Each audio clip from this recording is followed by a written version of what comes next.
Actually, pagdating namin ay wala pa naman mga pasahero. Walk-in passengers sa mga provincial bus terminal sa EDSA, mabilis na nakakakuha ng tiket at nakakabiyahe. Masaya na may Legazpi na ulit papuntang Naga kasi mas okay siya kaysa kung pagkaano ka sa traffic sa bus or sa van from Legazpi. Mas maganda nga po sana kung mas marami ang tumapilikan ko ng train pang transport natin. Biyaheng Naga, Legazpi City ng Philippine National Railways umarangkada na matapos ang 6 na taon. Sana i-consider din po natin na mas maari itong makapagdulot ng malas sa atin dahil nga ang firecrackers ay isang napakalaking contributing cause ng pagkakaroon ng fire incidents. Bureau of Fire Protection may mga paalaala upang maiwasan ang sunog sa pagpapalit ng taon. 310. Dapat ang presyo ng laman at kasim sa palengke. Pag sumobra dyan, ibig sabihin, merong nagsasamantala. So, dapat yan ang bantayan at maglagay ng suggested retail price. Pagtatakda ng suggested retail price sa karne ng baboy, inirekomenda ng Hog Raisers Group.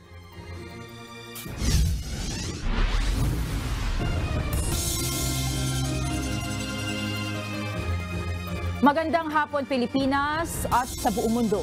Una sa ating mga balita. Mabilis na ngayong nakasasakay ang mga walk-in passengers sa mga provincial bus terminals sa EDSA. Ang ibang mga pasahero nagdesisyon na ngayon pa lamang ay bumiyahe na pauwi ng probinsya para makaiwas sa inaasahang dagsa ng mga pasaherong uuwi sa Biyernes. Ito ang balita ni JP Nunez. Actually, pagdating namin ay wala pa naman mga pasahero. Uuwi ng Aurora si Anton Bertis kasama ang kanyang pamilya ngayong araw para doon na magbakasyon at magpalipas ng pagpapalit ng taon. Ayon sa kanya, hindi naman sila nahirapang sumakay ng bus sa Baliwag Transport dahil kakaunti na ang mga pasahero. Mas pinili din nilang mag-anak na ngayong araw na bumiyahe dahil ayaw nilang sabayan ang posibleng dagsa ng mga pasahero pagsapit ng Biyernes kung saan mas marami pa ang inaasahang uuwi sa probinsya. Ayon kay Arnie Bernardo, officer in charge sa terminal ng Baliwag Transit sa Cubao, wala naman silang early booking na sistema. Puro walk-in anya ang mga pasahero pero walang magiging problema sa pagsakay ang mga pasahero dahil marami pa silang mga unit ng bus. Gahan lang nila ang pagpunta para hindi sila makasabay sa karamihan ng mga pasahero.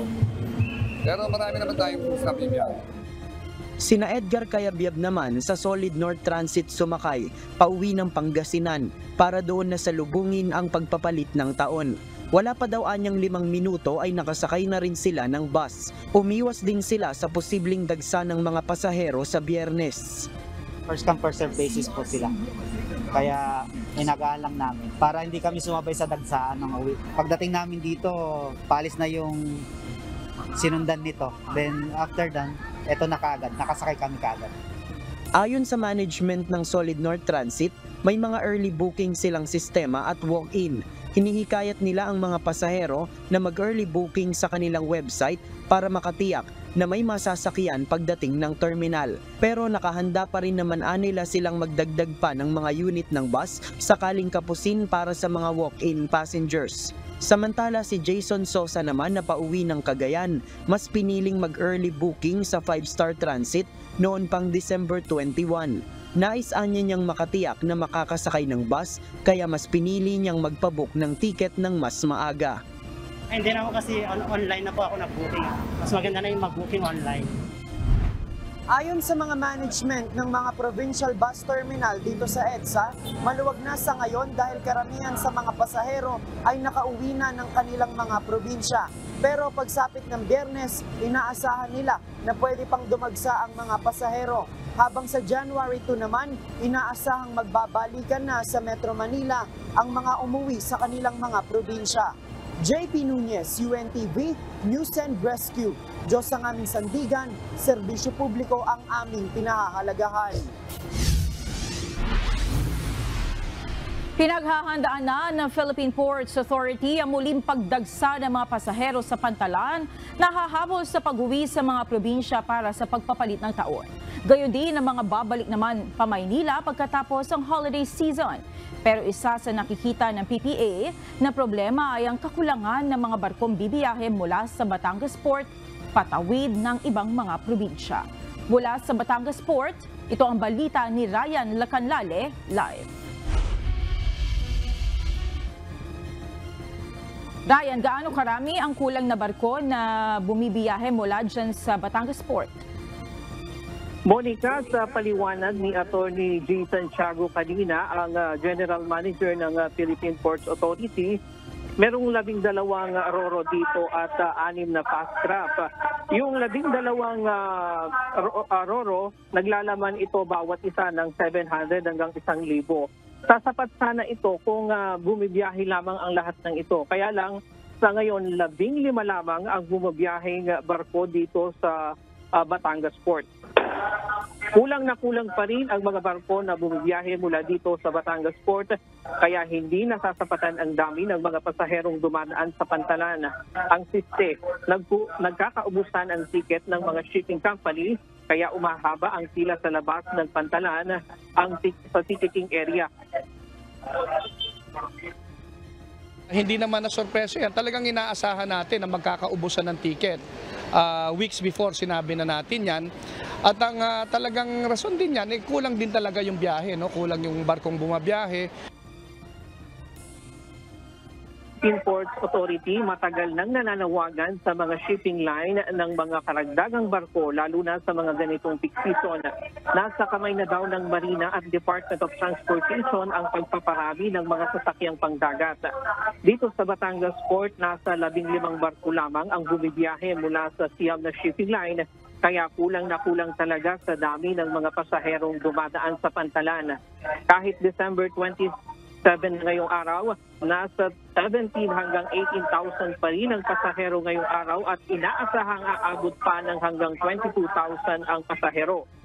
Karamihan sa daing ng ating mga kababayan ang mahabang pila sa labas ng Pantalan, hindi kasi agad makakuha ng tiket dahil fully book na ang ilan sa mga biyahe. Medyo mabagal yung processing ng ticketing ng mga shipping lines. Anong rason yan? Unang-una talagang yung karamihan dyan hindi pa naka-online or electronic ticketing, no? Talagang mano-mano. So doon talaga nagkakaroon ng bottleneck. Si Clarissa, kasama ang asawa nito, galing pa ng Pampanga.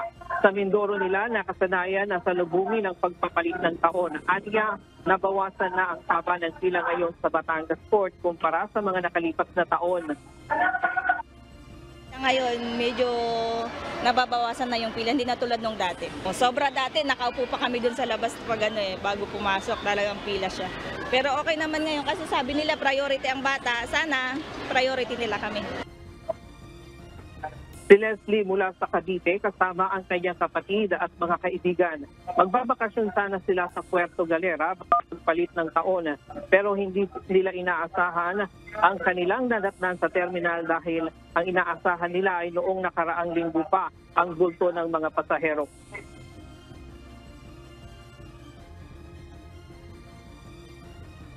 Ito na hassle po kasi hindi po nakikinig yung ibang mga tao sa labas.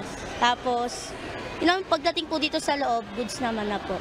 Maraming tao po. Tapos, magulo po yung pila kasi hindi nakikinig yung mga tao sa labas, yung iba. Si Aling Ningning, bagamat alam niya nga marami pa ring tao sa terminal ngayon, pero napilitan itong umuwi sa Romblon dahil namatay ang kanyang ina. Kahapon pa siya ng hapon na nakapila sa terminal pero walang makuhang tiket dahil puno na ang biyahe papuntang Odyongan. Aniya mas maaga pa ang kanyang mga nakasabay na pauwi na pero ngayon lang sila nakakuha ng tiket ng barko. Hindi ko inaasahan na ganito. Buti na lang nakakuha pa kami ng tiket kanina. Kung hindi, bukas na naman. E di babalik na lang ako ng Manila. Ngayong araw, nagsagawa ng surprise inspection si Attorney J. Santiago, General Manager ng Philippine Ports Authority. Pinuntahan ang Batangas Port at Calapan Port sa Mindoro upang tignan ang kahandaan ng mga pantalan sa muling pagdagsa ng pasahero na hahabol na makauwi sa mga probinsya sa pagpapalit ng taon at sa pagbabalik ng mga tao sa mga trabaho pagkatapos ng holiday season. Talagang puspusan din yung pagpe-prepara natin, at to make sure na although maayos naman yung naging sistema nung bago magdisperas ng Pasko, of course we want to improve it further, para mas maging maayos pa yung biyahe ng mga kababayan natin. Ang Batangas at Calapan Port ang dalawang pantalan na inaasahang magiging busy sa pagtatapos ng holiday season. At kanina sa pagbisita, Monica, ni Attorney Santiago doon sa Calapan, sinabihan niya itong port manager doon na i-maximize at maging dito sa Batangas, na i-maximize yung area, yung passenger terminal sa loob, dahil sa loob kasi maluluwang itong terminal. Ang Batangas Port, ito na ang pinakamalaking terminal sa bansa ngayon na naglalaman ng 8,000. Yun namang sa Calapan ay naglalaman ng 3,000. Kaya binigyan niya ng instruction ng ating mga port manager dito na i-maximize para itong area para maging komportable naman ang ating mga kababayan na pupunta dito sa pantalan. At yan muna ang latest mula dito sa Batangas. Balik sa iyo, Monica. Maraming salamat, Ryan Lacanlale. May karagdagang 23 fireworks-related injuries sa Department of Health o DOH. Bunso nito, nasa 75 na ang mga naitatalang biktima ng paputok 4 na araw bago ang pagpapalit ng taon. 2 sa mga bagong kaso ay mga lalaking menor de edad na naputulan ng daliri dahil sa paggamit ng plapla. Sa kabila ng paalala ng mga otoridad, may ilan sa ating mga kababayan ang nagsimula ng mamili ng mga paputok bilang bahagi na ng kanilang nakagawian tuwing magpapalit ang taon. Kaugnay nito, nagpaalala naman ng Department of Trade and Industry sa ating mga kababayan na maging mapanuri at huwag bumili ng mga iligal na paputok. Ito ang balita ni Jed Neresina.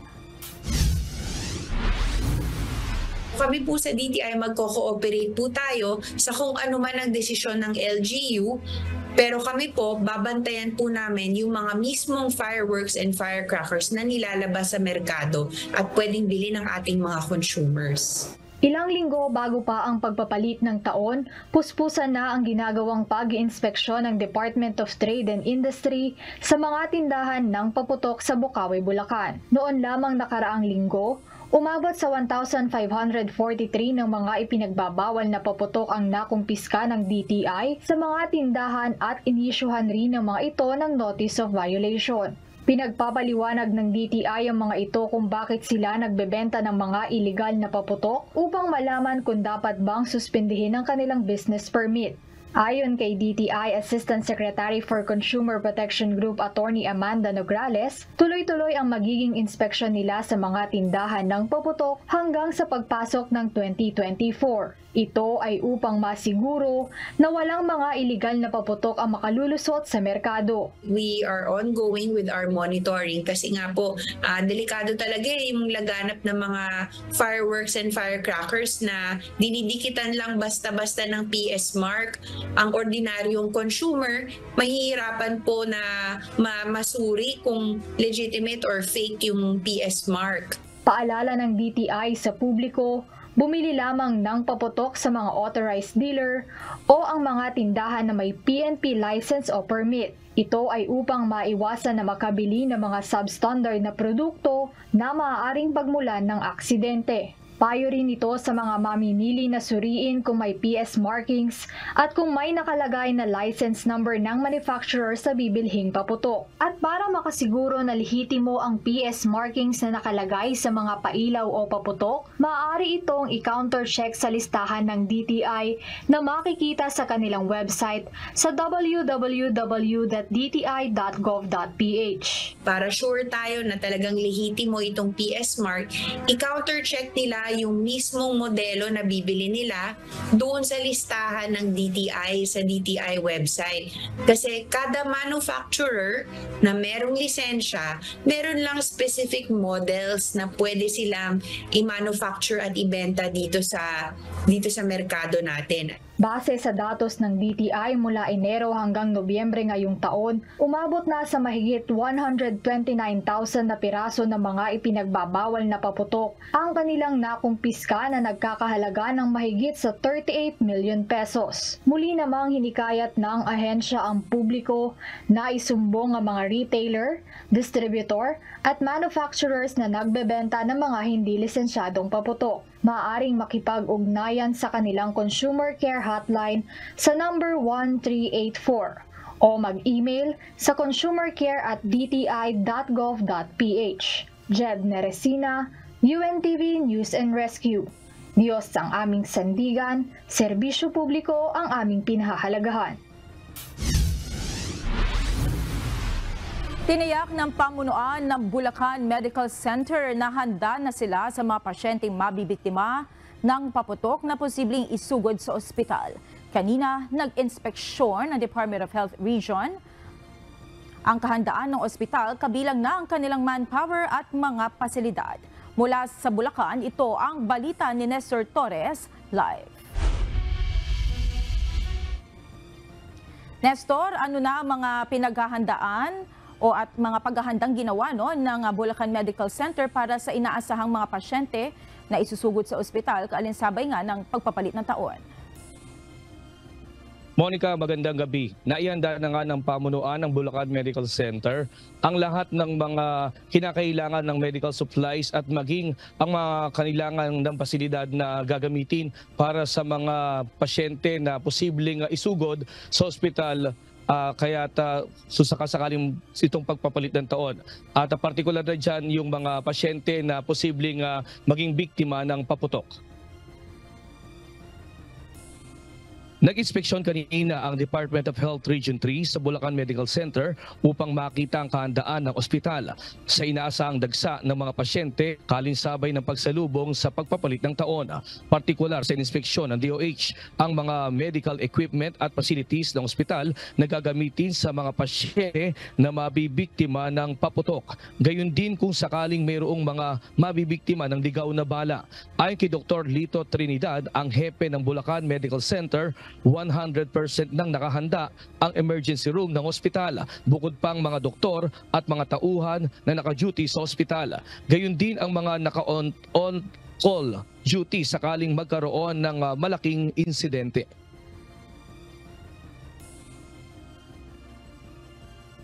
Nakahanda rin ang ating facility na tumanggap ng kahit anong klaseng injury na manggagaling sa mga fireworks-related incident ngayong nalalapit na bagong taon. Ang ibig sabihin din ng Code White, may naka-standby tayo na personnel na team.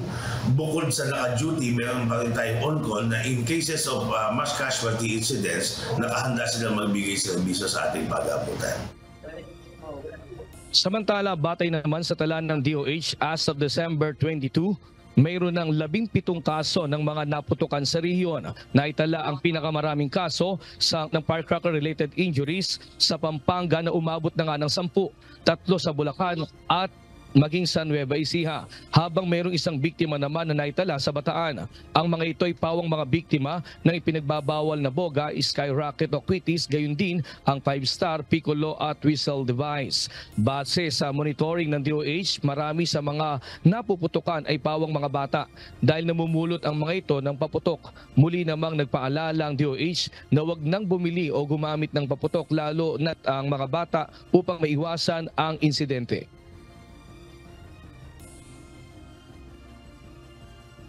Problema po natin, pagka nagka-injury sa mata. So, makatulong ng coronary lancering, injury, pwede pong mag-cause ng pagkabulag.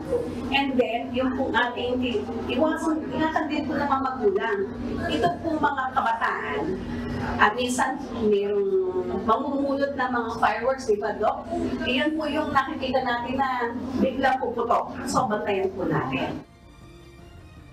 Samantala, nagpaalala rin ng DOH sa ating mga kababayan na kung maaari ay mag-ingat rin sa mga pagkain na kakainin ngayong may salo-salo at tandaan upang hindi mabiktima ng food poisoning o heart attack.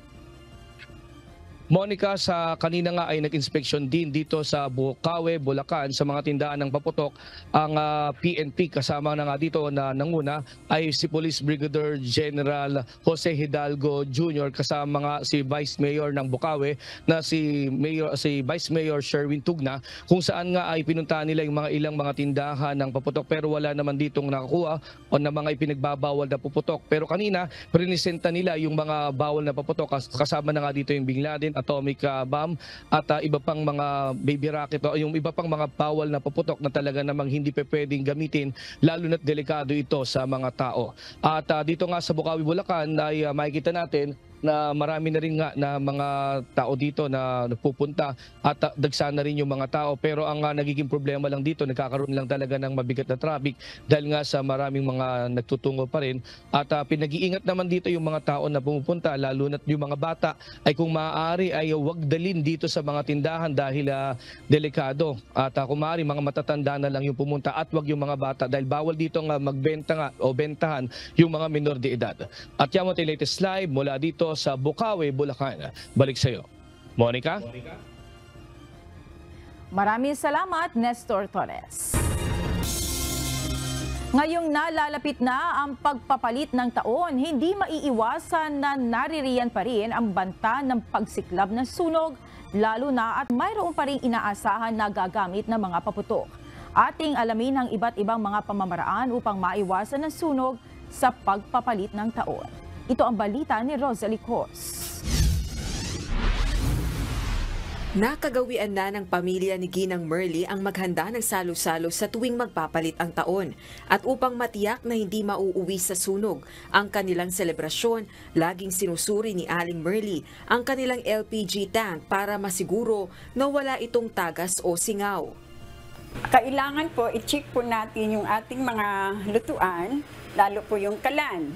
Bago po natin i-off, kailangan po pinakatangki niya, dapat palagi po tingnan na naka-off bago iiwan.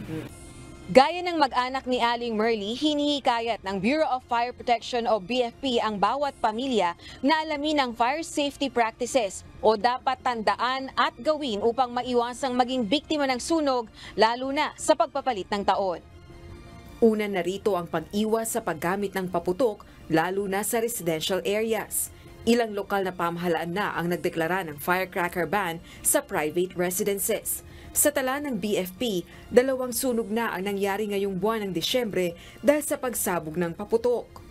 Sana i-consider din po natin na mas maari itong makapagdulot ng malas sa atin dahil nga ang firecrackers ay isang napakalaking contributing cause ng pagkakaroon ng fire incidents.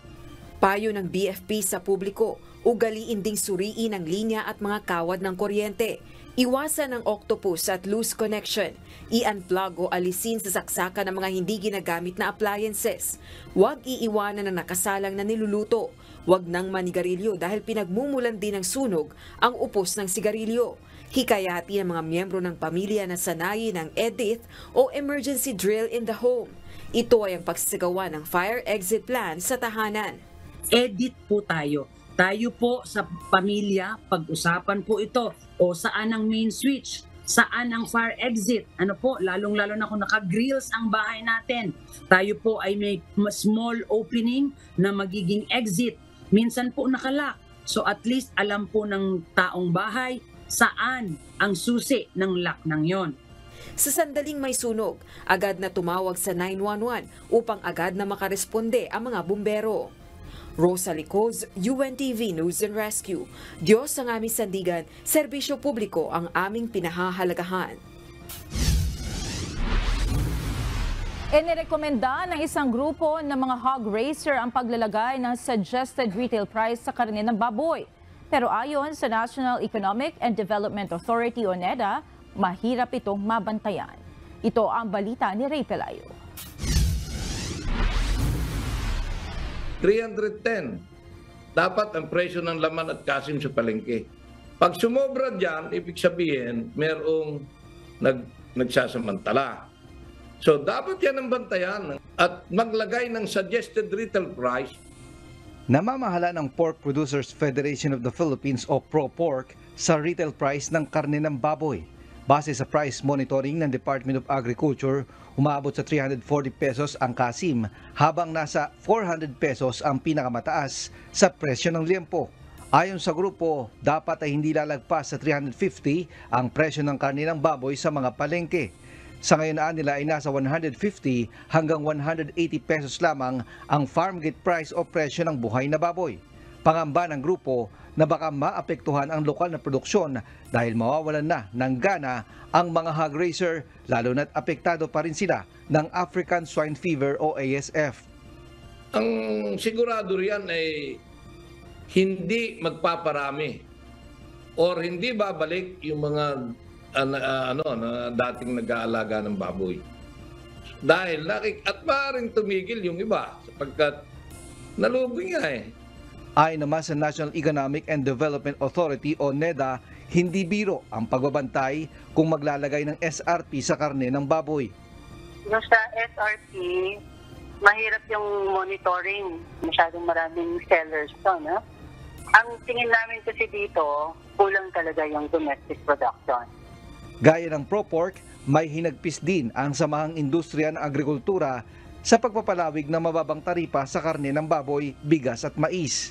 Katwiran ng mga ito, hindi nararamdaman ng mga consumer at lugi pa ang gobyerno ng 20 bilyong piso kada taon dahil sa mga inalis na buwis sa importasyon. Kung meron mang matitipid, ang isa pa nating problema, hindi naman siya napapasok sa consumers. Yung natitipid ng importer by paying lower tariff, hindi naman siya nagka-translate sa mas murang bigas. Pangamba ng grupo na sa susunod na taon ay posibleng mamroblema ang bansa sa supply ng bigas dahil masasabay ang epekto ng El Nino. Pagka marami kasi pumasok kayo na bigas, baka sa next cropping wala ng 30, baka bumalik sa 20. Kung maraming pumasok na bigas na nag-import, bilbang taripa, pumasok ng marami. Katwiran naman ng NEDA, ang pagpapanatili ng mababang taripa sa ilang produkto ay para matiyak na may sapat na supply ang bansa. Gumagawa na rin nila ng paraan ng gobyerno para mapababa ang presyo ng mga produkto. Yung sinasabi nga nila na mababa yung farm gate tapos mataas sa retail price, ang naging problema po doon is yung sa logistics. Yung isang sinolusyonan doon is okay, tanggalin natin yung pass-through fees na yan para makababa sa transportation cost. Ayon sa pamahalaan, pansamantalang solusyon lamang ang importasyon dahil pangunahin pa rin sa kanilang tinututukan ay ang pagpapalago sa lokal na produksyon. Ray Pilayo, UNTV News and Rescue, Diyos ang aming sandigan, serbisyo publiko ang aming pinahahalagahan. Wala pa umanong impormasyon ng Department of Justice o DOJ hinggil sa naging pahayag ni Attorney Harry Roque na labas-pasok ang mga miyembro ng International Criminal Court o ICC dito sa bansa para mag-imbestiga sa anti-drug war campaign ng nakaraang administrasyon. Pero giit ni Justice Secretary Crispin Remulla, dapat panuntunan ng Pilipinas ang sundin kung papayagan bang mag-imbestiga ang ICC dito sa bansa. Ito ang balita ni Dante Amento. So meron po akong confirmation na talagang nag-iimbestiga ang mga dayuhan dito sa Pilipinas. Sa kanyang vlog, sinabi ni dating Presidential Spokesperson Attorney Harry Roque na batay sa nakuha niyang impormasyon, sinasabing labas-pasok na sa Pilipinas ang mga dayuhan galing sa International Criminal Court o ICC at nag-iimbestiga. Binigyang diin ni Attorney Roque na labag ito sa saligang batas ng bansa. Kaya nga po yung banta na nakikipagtulungan na tayo sa ICC, mukhang totoo. Subalit nang tanungin ng UNTV News si Department of Justice o DOJ Secretary Crispin Remulla hinggil dito, sinabi ni Secretary Remulla na hindi basta-basta napapasok at lalabas na lang sa Pilipinas ang mga dayuhan para mag-iimbestiga. Tanong pa nito, kaninong panuntunang legal ang dapat na sinusunod? Anya, dapat ay panuntunan ng Korte ng Pilipinas ang masunod. Ito ay para mabigyan ng proteksyon ang mga karapatan ng akusado alinsunod sa ating saligang batas. Una nang sinabi ni Secretary Remulla na dapat makipag-ugnayan ang ICC sa DOJ bilang kortesiya. Ayon naman sa Assisting Counsel ng ICC at abogado ng War on Drugs Victims na si Attorney Cristina Conte, maaring i-regulate ng Pilipinas ang pagpasok at pananatili ng mga bisita o dayuhan rito. Pero hindi anya pwedeng ipatupad ang mga sariling panuntunan ng bansa kaugnay sa investigasyon ng ICC. Sa ngayon wala pang panibagong pahayag ang pamahalaan kung makikipagtulungan o hindi ang Pilipinas sa ICC. Dantiamento, UNTV, News and Rescue. Diyos ang aming sandigan, serbisyo publiko ang aming pinahahalagahan. Isang special panel of prosecutors ang binuo ng Department of Justice upang sumuri sa karagdagang reklamo at ebidensya kaugnay ng 2022 Manila drug raid na nagresulta sa pagkasabat ng 990 kilos ng shabu. Ayon sa DOJ, sinusuri na ng panel ang bulto ng mga ebidensyang isinumite kaugnay ng nasabing kaso. Kapag natapos na ang evaluation, kaagad na magsasagawa ng preliminary investigation ang panel of prosecutors sa karagdagang reklamo. Mahalagaan niya ito para matiyak ang katotohanan sa insidente at mapanagot ang mga lumabag sa batas. Isa sa mga problema ang kinakaharap ngayon ng Commission on Higher Education ang mababang bilang ng mga mahihirap na estudyante na nakapapasok sa mga public university at makakuha na ng pribilehiyo para sa libreng edukasyon. Kaya naman isa ito sa mga bagay na tututukan ng CHED pagpasok ng taong 2024. Ito ang balita ni Nel Maribuhok. Kailangan tutukan na yung inclusive education. Ibig sabihin, lahat ng public university should re-examine their admission policy. Ito yung nag-a-apply, ito yung natatanggap. Sino yung natatanggap? Ipasusuring muli ng Commission on Higher Education ang polisiya ng mga state university at colleges sa pagtanggap nito ng mga estudyante. Ayon kay CHED Chairperson Prospero de Vera III, mababa ang porsyento ng mga mahihirap na mga estudyanteng nakakapasok sa public universities. Kaya isa ito sa mga problemang tututukan ng ahensya pagpasok ng taon 2024. Ang PUP, 15 to 20% na lang ang nakakapasok galing sa mga mahihirap. Yung top universities, all less than 50%. So yan ang ating bagong battle cry ng 2024. Inclusive education, equity. Kabilang sa nakikitang issue ng CHED ay ang kawalan ng kahandaan ng mga mahihirap na kabataan na pumasok sa kolehiyo dahil sa iba't ibang problema sa buhay. Dahil dito, hindi nila nakukuha ang pribilehiyo na free education ng pamahalaan. Dahil sa dami ng gustong pumunta sa pamantasan, nai-squeeze out yung mga galing sa mahihirap na pamilya, mga anak na IB, kasi less prepared sila na kumuha ng admission test. Walang pangbayad dyan para sa review class. No? Mahina ang loob kasi galing sa baryo, galing sa banayo. Kaya naman isa sa mga paraan na nakikita ng CHED ay ang pagbibigay ng libreng career guidance, seminars sa mga estudyanteng mahihirap na nasa senior high school pa lang. Makikipagtulungan rin ng CHED sa Department of Social Welfare and Development at Department of Education para matukoy ang mga mahihirap na estudyante upang sila ay magabayan hanggang sila ay makapagtapos ng pag-aaral. Once na nakapasok, tututukan natin na sila ay makapagtapos. Ibig sabihin, saan ba sila nahihirapan? Baka kailangan nila na additional tutorial.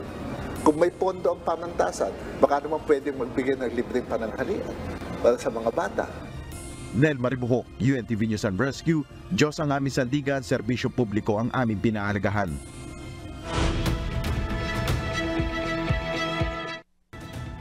Inaprubahan ng Turkish Parliament Committee ang membership bid ng Sweden para sa North Atlantic Treaty Organization o NATO. Kaya naman, isa itong hakbang tungo sa pagsali ng Sweden sa organisasyon.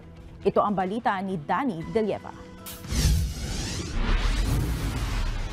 I look forward welcoming Sweden as a full NATO ally in the very near future. Isang mahalagang hakbang ang ginawang pag-aproba ng Turkish Parliament Foreign Affairs Commission sa application ng Sweden upang maging miyembro ng North Atlantic Treaty Organization o NATO kahapon, December 26. 19 na buwan na ang delay sa pag-aproba ng Ankara sa membership ng Sweden matapos mag-demand ang Turkey ng security-related concessions mula sa Stockholm. Nagsumite ng application para sa NATO ang Sweden noong nakaraang taon sa gitna ng invasion ng Russia sa Ukraine.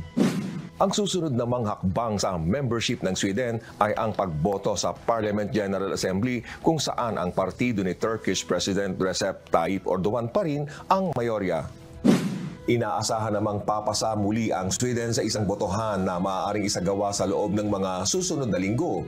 Kung marami ang boboto pabor sa Sweden, isa sa batas na ito ni President Erdogan at magiging membro na ang Sweden ng NATO. Ikinatuwa naman ni Boris Ruge, Assistant Secretary General for Political Affairs and Security Policy ang balita. Sa isang pagpupulong ni NATO Secretary General Jens Stoltenberg at Swedish Prime Minister Ulf Kristersson noong Oktubre, naniniwala ang NATO na magiging malaking pakinabang ang pagsali ng Sweden sa organisasyon.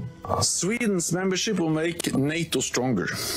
Sweden is fully ready to join NATO. The time has come. Danny De Lieva, UNTV News and Rescue. Diyos ang aming sandigan, serbisyo publiko ang aming pinahahalagahan. Ang South Korea na ang may pinakamababang fertility rate sa buong mundo. Bunsod nito, nanawagan si South Korean President Yoon Suk-yeol na harapin ang issue ng bumababang birth rate sa bansa sa ibang perspektibo. Binibigyan diin ng Pangulo ang pangangailangang tukuyin ang mga sanhi nito at humanap ng epektibong solusyon. Ayon sa Statistics Agency, umabot na sa record low level na 0.7 sa third quarter ng 2023 ang fertility rate ng South Korea. Subalit upang mapanatili ang populasyon na 51 million, kinakailangang nasa 2.1 ang replacement level ng bansa. Patuloy na nakakakita ang South Korea ng pagbagsak ng bilang ng mga bagong panganak kahit na naglaan ang pamahalaan ng $200 billion upang mai-promote ang population growth sa nakalipas na 16 na taon. Matagumpay nang nakapasok sa lunar orbit noong December 25 ang Moon Sniper lander na dinevelop ng Japanese Space Agency. Sa kasalukuyang paglalakbay ng Smart Lander for Investigating Moon o SLIM, tinatayang nakakumpleto ito ng isang loop kada 6.4 na oras. Subalit sa mga susunod na linggo, inaasahang unti-unti na itong lalapit sa moon surface sa kalagitnaan ng January 2024. Tanging ang China at India lamang ang matagumpay na nakapagland ng kanilang vehicle sa buwan ngayong siglo, kaya naman patuloy ang space race para makarating sa lunar surface. Layon din itong makilala at makapag-explore ng natural resources na mula sa buwan para sa pangmatagalang crewed mission sa hinaharap. Ang SLIM ay susubok na mag-touchdown na may extreme precision upang makakuha ng data ukol sa lunar rocks na makatutulong sa mga sayantipiko na lalong maintindihan ang formation ng buwan. Pinigilan ng tech company na Apple na mag-import ng mga panibagong modelo ng smartwatches nito sa Estados Unidos matapos sampahan ng reklamo ng panggagaya ng patents sa ibang kumpanya. Nais naman ng tech giant na maglabas ng redesign model ng mga Apple Watches nito. Ito ang balita ni Klein Sinta. Nagsumite na emergency request ang tech giant ni Apple na i-hold ang ban araw ng Martes, December 26. Ito ay matapos ipagbawal ng US International Trade Commission o ITC ang panibagong inilabas na modelo ng Apple Watch dahil sa umano'y panggagaya ng patent mula sa ibang kumpanya. Ayon sa ITC, ang tech company ay lumabag sa isang pulse oximeter patent kung saan gumagamit ito ng light-based technology upang basahin ang blood oxygen levels ng tao na siyang kinwestiyon ng medical device maker na Masimo. Sinabi ni US Trade Representative Catherine Tai matapos ang maingat na pagsusuri na pagpasyahan ito na hindi na i-reverse ang hatol ng ITC. Samantala, tinanggal ng Apple sa online store nito ang nasabing device katulad ng Apple Watch Series 9 at Apple Watch Ultra 2 upang magpasa ng redesign model na ipapaaproba sa US Customs. Nakiusap ang kumpanya sa Federal Circuit na i-hold ang ban hanggang sa madesisyonan ng US Customs ang border protection kung ang redesign watch nito ay lumalabag sa patent ng Masimo. Patuloy naman ang pagbebenta ng natirang stocks ng Apple Watches sa mga stores at online kabilang ang Amazon at Best Buy, ngunit pinigilan ng ITC ruling ang pag-import na Apple ng iba pang smartwatches dito sa Estados Unidos. Klein Sinca, UNTV News and Rescue USA. Diyos ang aming sandigan, serbisyo publiko ang aming pinahalagahan.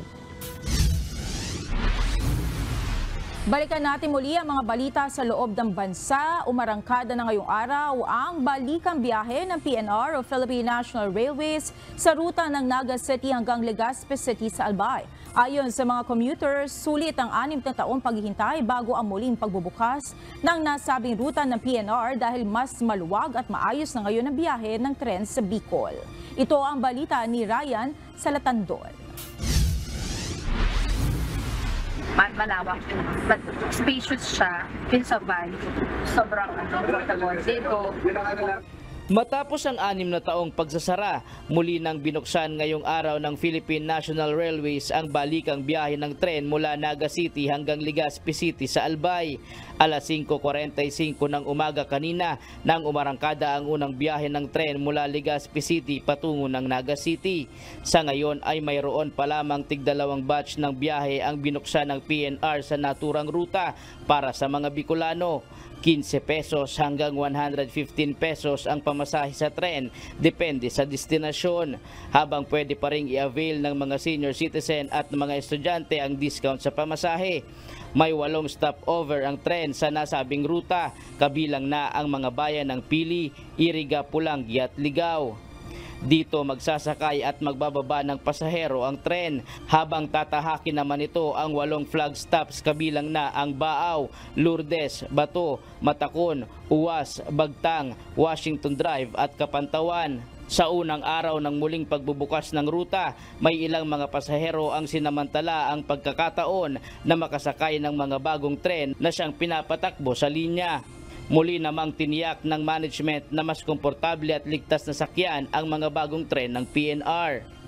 Every section meron na tayong mga korma, so hindi na po naantala o yung pagpapakumpuni kasi may kanya-kanya silang section.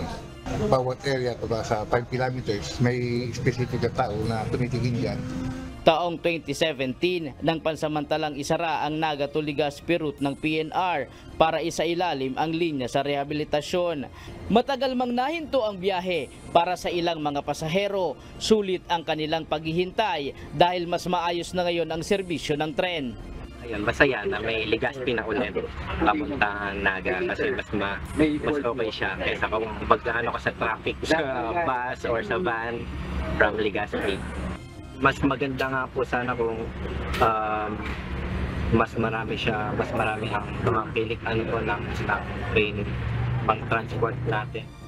Ryan sa Latandol, UNTV News and Rescue.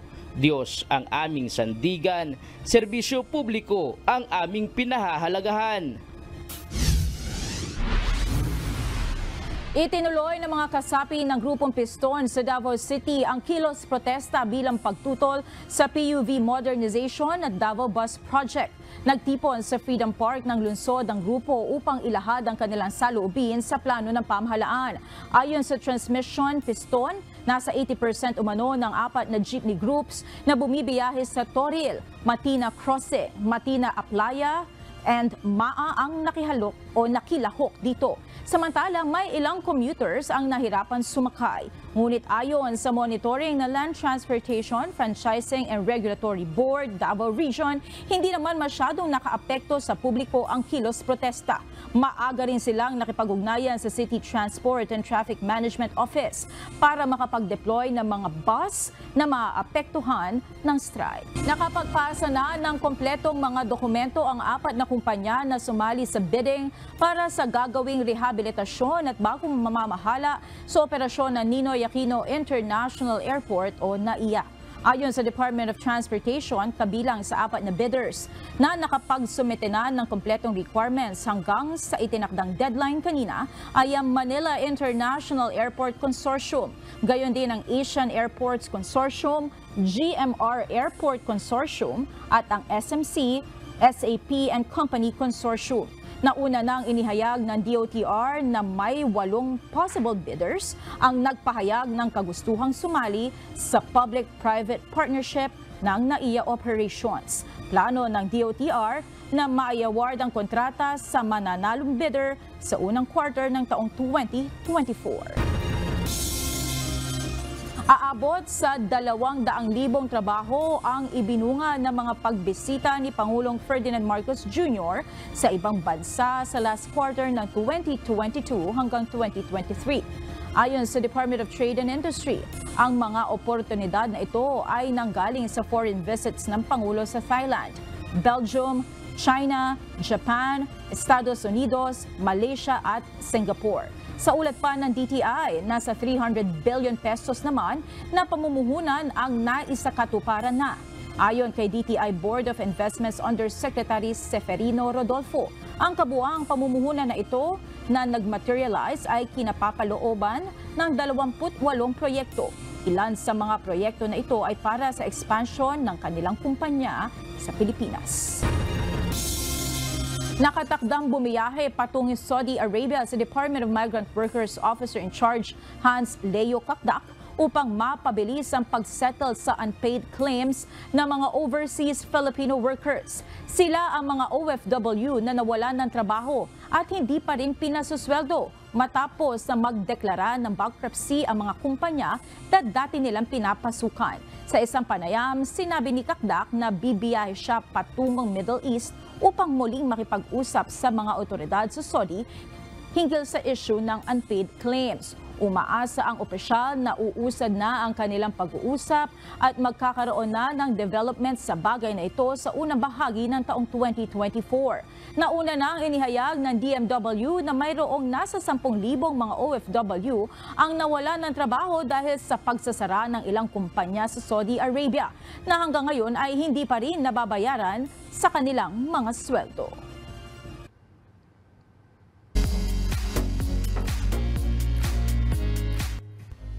Tila roller coaster of emotions na naman ang naramdamang kagabi ng mga manonood sa ika-10 at huling Wish Date concert ngayong taong 2023 na pinamagatang Invisible. Ayon sa isa sa mga artists, nalagpasan nito ang matinding stage fright dahil sa naranasang unang live acting sa Wish Date. Ito ang balita ni Catherine Brown.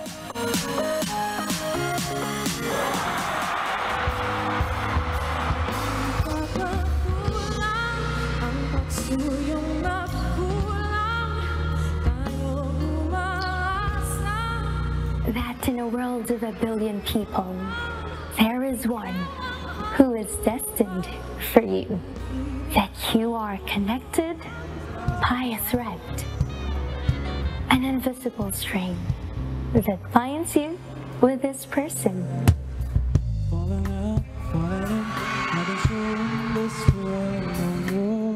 Bukod sa mga makaantig damdaming musika, isa sa mga pinakakaabangan ng mga manonood ng Wish Date concert ang live acting. If you happen to be listening, please come out. At sa ika-10 installment nito na ginanap sa Araneta Coliseum kagabi, kita sa audience ang enjoyment sa nasaksihang Wish Date na pinamagatang Invisible. How much love I have for you. Nakita ko na yung wagas mong pagmamahal. Ayon sa rising star na si Kate Yalong, matindi ang kanyang stage fright at dahil first time niyang sumabak sa live acting ay naging matinding challenge ito sa kanya. Kanina talaga before ako mag-step doon sa stage, grabe, iiyak talaga ako. I have a stage fright talaga. So, nilalabanan ko po talaga yung fear ko na to by doing this. Yung challenging part po doon is siguro yung mapantayan nyo po yung acting mo on screen and lalo na po sa live. This is my very first project po na nag-acting ng live. Usually kasi po on screen lang talaga ako and camera. So yun po siguro yung challenging part na ilagay mo yung character mo from the shoot nyo before na ikaw ulit as a different person, as Kara. Ayon pa sa aktres, malaking tulong ang maibsan ang pressure sa kanya ng maaliwalas na working environment. Pag nagtatrabaho talaga ako dito for KDR Music and for Wish, napakagaan ng loob ko. Sa tingin ko, sa tao talaga na sa paligid ko, no pressure. Kapag, sabi nga ni Direk, kapag kailangan mo pang ng time na i-internalize yung mga emotions mo, sige lang, bibigyan ka talaga nilang ng time, hindi ka pinipressure in anything. Kaya siguro mas napapaganda talaga yung work and yung acting namin because of the environment. Ang Good Morning Kuya host at aktres na si Ira Mariano, di rin maiwasang makaramdam ng pressure kahit na ilang beses na rin nakapag-perform sa Wish Date. This is Helen, your DJ on the Invisible String. Every time excited and syempre blessed na makasama ka sa concert at syempre magawa ko yung gusto ko na umaarte ulit, ganyan. Pero this time kasi I don't know, pero iba yung pressure niya. Kasi the last time, yung sa Solstice at sa Twilight, maganda yung naging, kumbaga, response ng ating mga audience. So parang na-pressure ako na, hala, kailangan mas galingan ko sa performance na to. Or mapantayan ko man lang yung nagawa ko last time. Ito na ang ika-10 installment ng Wish Date concert at huli ngayong taong 2023. Ngunit asahan pa ang mas maraming exciting na kwento na mabibigyang buhay sa susunod na taon.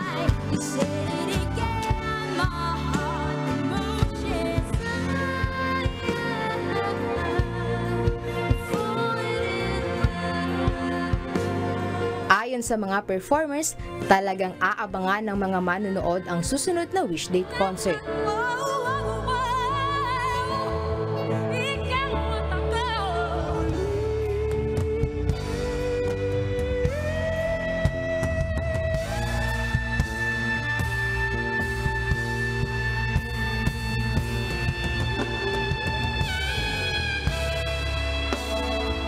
Napansin ko ang Wish, medyo nag-innovator kayo na marami kayong pinauso. So, kaya marami kayong subscribers, followers. I think that's the main yung force ng Wish, yung creative ideas that you guys come up with. First of all, we are so grateful na nakasama kami dito and lalo sa crowd, grabe, ang saya ng crowd. Ramdam mo yung yung love, ramdam mo yung alam nila yung kanta namin, alam mo, kinakanta nila. So, talagang nakakataba ng puso. Yeah, so I mean, this is a concept show and I haven't ever done that with other concerts. Usually you just go up on stage and then you come down and that's it. So this one was there's a lot of work behind it, and personally I feel like, wow, it's such a cool thing to do. And it's hard to pull off. Like, it's challenging. I wouldn't say hard, but like challenging. Getting people together. It's a huge staff, it's that. Ayon sa mga performers, talagang aabangan ng mga susunod na Wish Date concert. Catherine Brown, UNTV News and Rescue. Diyos ang aming sandigan, serbisyo publiko ang aming pinahahalagahan.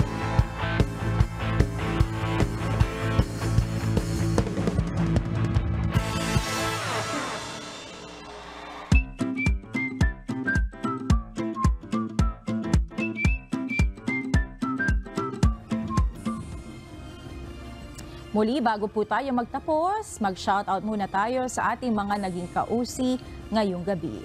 Maraming salamat po kina at Mayricia Sandoval, Crisostomo Francisco, Alex Balse de la Cruz, Josefa Oliva Lopez, Edwin Tiope at Noe Escandelo.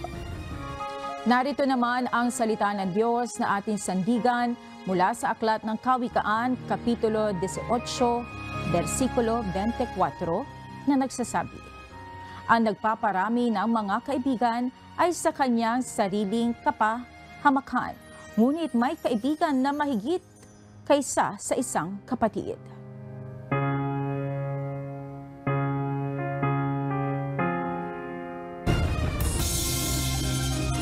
Buwan ang ating balitaan ngayong gabi. Aming inilahad ng buong katapatan kung paano namin nasaksihan. Kayo'y makapagtitiwala na ang aming nakita at narinig, ang aming ibinabalita. At dito sa UNTV, Diyos ang aming sandigan, serbisyo publiko ang aming pinahahalagahan. Magandang gabi po.